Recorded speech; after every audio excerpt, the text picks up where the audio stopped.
আসসালামু আলাইকুম। আপনারা সবাই কেমন আছেন? আলহামদুলিল্লাহ আমরা ভালো আছি।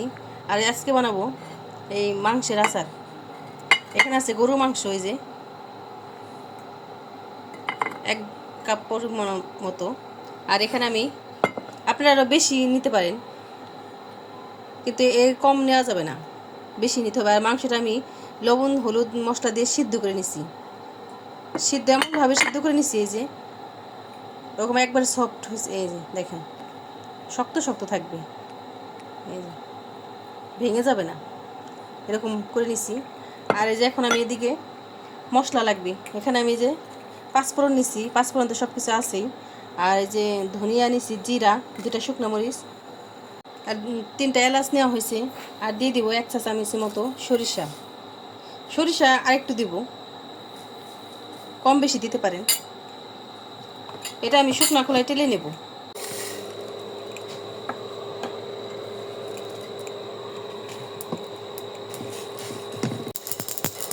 দেখেন এই যে সুন্দর ভাজা হয়ে গেছে। চুলার আঁচটা বন্ধ করে দিছি আমি। এখন আমি এটা ঠান্ডা করে নেব, ঠান্ডা করে গুঁড়া করে নেব।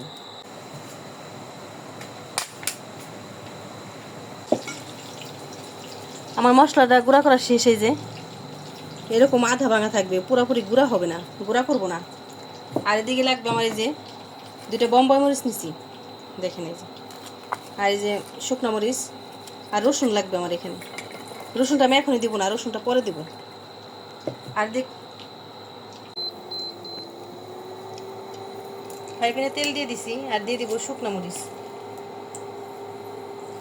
শুকনো মরিচ দিব, এর সাথে আমি 4টা শুকনো মরিচ দেওয়া হয়েছে। আর দিয়ে দিব পাঁচফোড়ন সামান্য,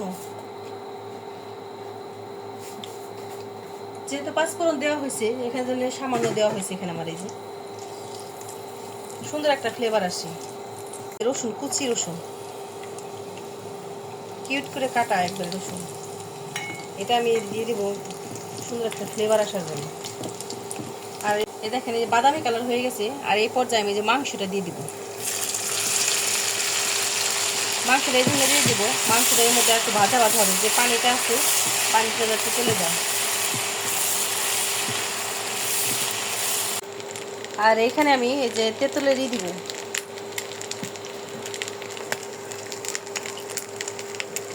তেঁতুলের টক দিব, এই বিচিগুলো রেখে দিব এইভাবে। এই যে মাংসটা ভাজা ভাজা হয়ে গেছে, এই যে দেখেন মাংসের পানিটা একবারে শুকাই গেছে, গায়ে কোনো পানি নাই। আর এখানে এই মুহূর্তে দিব আমি এই যে তেঁতুলের টক। এখানে তেঁতুলের টক অবশ্যই লাগবে, তেঁতুলের টক ছাড়া হবে না। আর এখানে আমি অর্ধেক মশলাটা দিয়ে দিব।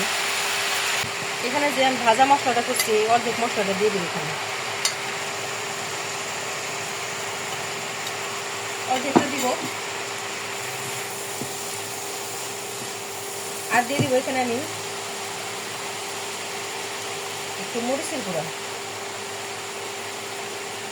হলুদের গুঁড়া, আর ধনিয়া। আর দিয়ে দেবো এখানে আস্ত ওই যে রসুনগুলা।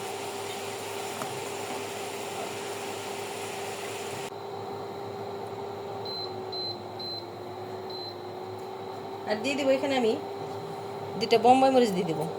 বোম্বাই মরিচ 2টা আমি যে এইভাবে কেটে দেব, এভাবে।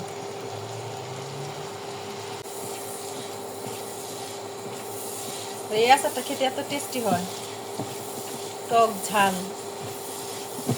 রুটি দিয়েও খেতে পারেন, আবার খিচুড়িতে খেতে পারেন, যা দিয়ে মন চায় সেটা দিয়ে খেতে পারেন।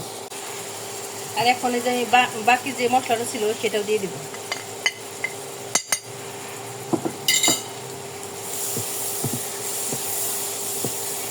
মশলাটা দিয়ে আমি এখানে পানিটা একবার শুকাই নিব, তেলটা ওঠা পর্যন্ত।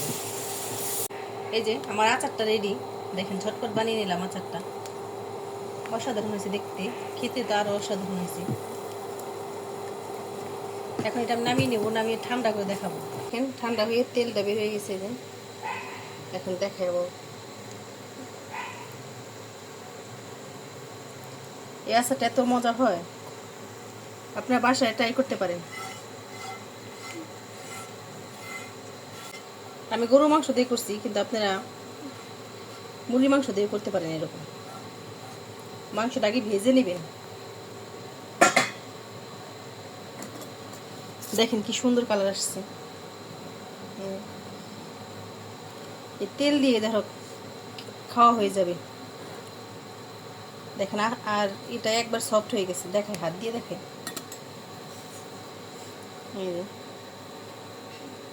আর ফ্রেশ মাংস নেবেন। এই দেখেন আচারটা বানানো শেষ। আর এই যে বোম্বাই মরিচগুলো আস্তা রয়েছে, কেউ বোম্বাই মরিচ বলে, কেউ নাগা মরিচ বলে, এটা আমার গাছের মরিচ। আর এই দেখেন আচারটা এত টেস্টি হয়েছে, আপনার খিচুড়ি দিয়ে দারুণ লাগবে। টক ঝাল মিষ্টি, দেখেন মাশাআল্লাহ, দেখতে অনেক সুন্দর হয়েছে। অসাধারণ হয়েছে। আপনারা বাসায় ট্রাই করতে পারেন। আর আমাদের ভিডিওটি যদি ভালো লাগে একটু শেয়ার করে দিবেন, আর আমাদের সাথে থাকবেন। আল্লাহ হাফেজ।